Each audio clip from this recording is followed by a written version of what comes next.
Transportasi umum seperti bis, kini diharuskan memenuhi standar keselamatan minimum, yang telah ditetapkan oleh Kementerian Perhubungan. Bis harus dilengkapi dengan pintu darurat, untuk menghadapi situasi darurat yang tidak diinginkan. Seperti misalnya saat bis mengalami tabrakan, terguling, atau terbakar, maka bisa menggunakan pintu darurat berukuran lebih kecil ini untuk evakuasi. Perlu Sobat Traveler ketahui, ada beberapa akses darurat, yang bisa digunakan oleh penumpang, pada saat terjadi kecelakaan. Mulai dari memecahkan kaca jendela, lubang ventilasi atap, hingga pintu kecil di sisi kanan bagian belakang. Jika kita perhatikan akhir-akhir ini, kerap terjadi kecelakaan bis di beberapa daerah di Indonesia. Salah satu cara untuk keluar dari bis yang kecelakaan adalah melewati pintu darurat, yang berada di sebelah kanan. Biasanya, pintu untuk masuk dan keluar penumpang bis berada di sisi kiri, dengan posisi pintu terdapat pada bagian depan, dan pada bagian belakang atau tengah bis. Namun berbeda untuk pintu darurat, posisinya terletak di sisi kanan bis, dan biasanya terletak pada bagian belakang saja.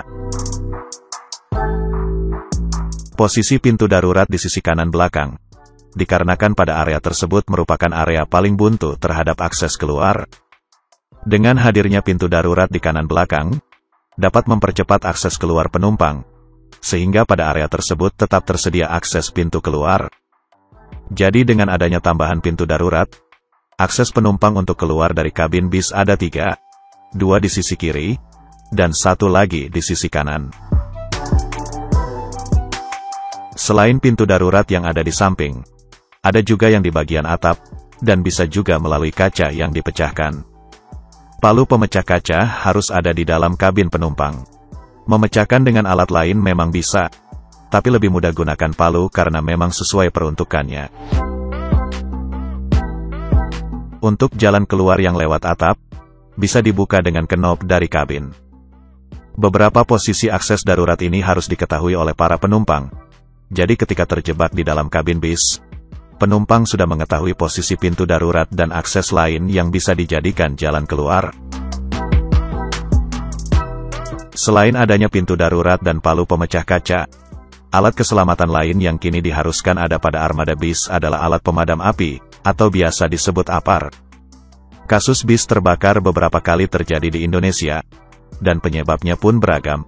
Namun biasanya karena ada hubungan pendek listrik yang menciptakan percikan api.